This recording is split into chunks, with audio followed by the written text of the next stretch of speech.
Hi, welcome back. In the previous video, we have seen how to create a new project using Visual Studio. We had created a console application using C# programming language. In this video, let us understand the structure of a C# program and also some of the features of Visual Studio. I won't be explaining more features of IDE at this moment because I don't want to explain each and everything in one video. Instead, as we learn more and more about programming, you will also learn more and more about Visual Studio. Learning things one by one practically gives more knowledge than learning everything at a time, right? So let us start with our first program. As you can see on the screen, this is a basic structure of a C# program which contains a namespace, a class and a main method, right? Let me first explain the project structure, then I'll come to program.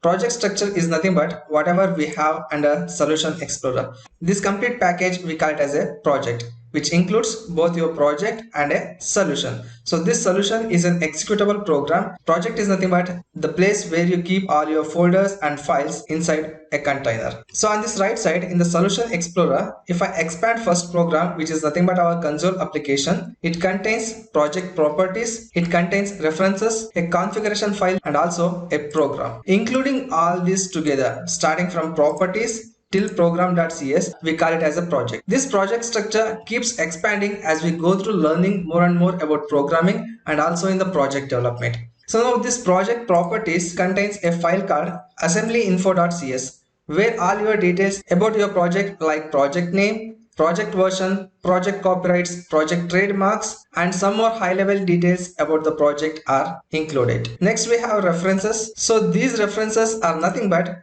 dynamic link libraries which supports our programming statements and also other parts of the project development. Remember this line, dynamic link libraries are DLLs, which I'll be explaining in later part of the course. Then we have app.config, which is nothing but a configuration file of our project. For example, if you want to configure our project according to our needs in the application development stage, that's when we make use of configuration file. For example, let us consider you want to connect to database through your application.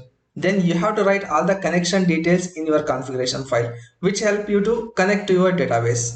And finally, we have a file called program.cs, a program where we will be writing our statements or instructions. So hope you understood the basic project structure of our console application. Okay, great. So as soon as you create this project, Visual Studio has given a simple program for us, which contains a program with a class and a method inside that class, right? So now you have three structures here. First one is namespace, next one is class and third one is method. So at this moment you need not to worry much about namespaces and classes or files. So just remember you have a namespace which is just like a folder and you have a class which is just like a file, and within that file you are writing your methods and other instructions. Understood? So now you have a method called main method which is present inside a class program. Now let me explain. When you say software development or application development, it's nothing but the collection of these programs together. When you write multiple programs which perform different operation, and when you collect all those programs together, then it is called as an application or a software. Just by writing a single program, we cannot call it a software. Actually, it is nothing but the collection of programs.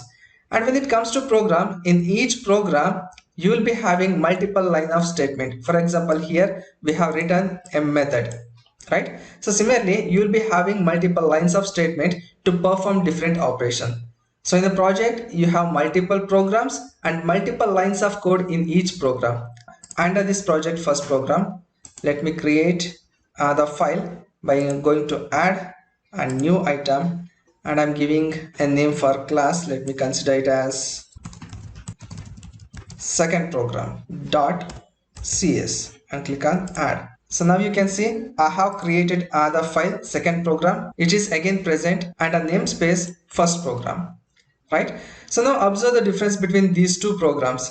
In the first program, I have a class and inside class I have a main function, right? Whereas in the second program, it has just created only class. It did not create any kind of other functions or other methods inside the second program class. Let me explain this. When you have multiple programs in a project, your compiler wants to understand from where it has to start the execution, right? Means it needs a starting point from where it want to execute. That's when you need a main function. That is the reason you did not see main function in the second program. Because in every application development, main method works as a starting point for the execution of our application. So here we have a main method inside program.cs. So this has to be used as only one main function in the entire application.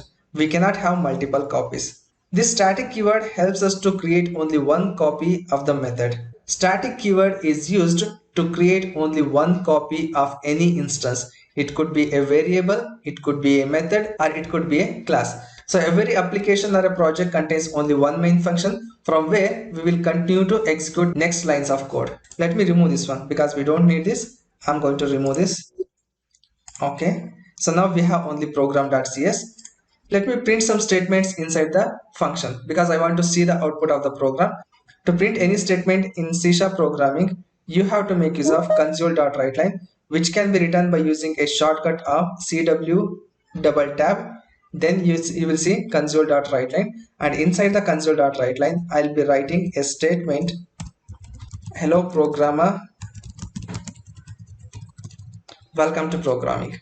If you want to see output in Visual Studio for console application by using Ctrl and F5 together, you can see the output. So let me see the output of this program by pressing Ctrl and F5 button together.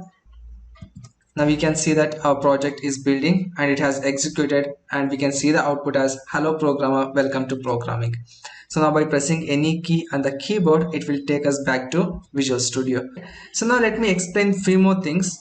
These are nothing but some of the namespaces that we use in our program which will support our built-in functions. For example, let us consider, so now here it is showing system in white color and rest of the other using namespaces in gray color.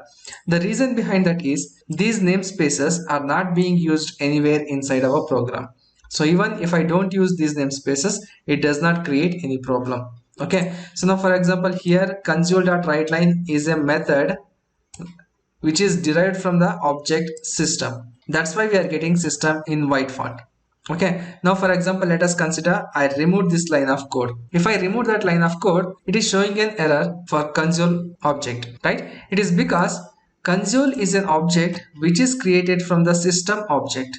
Okay, if I don't use system, then it is going to throw the error. Now let me get it back using system, and the error went off, right? So I told these namespaces are not being used anywhere inside our program. That's why it is showing in gray color. So if I remove any of these namespaces, it does not affect. So now for example, if I want to remove this namespace as well, I can add that by using system.console.writeline. Understood? So now if I'm writing system.console.writeline, it is not showing any error. Instead of using system here, if I want to use it here, I can do that by using system. Understood? So that's it for this video. Let us meet in the next video. To learn more about programming, subscribe to my YouTube channel. Thank you.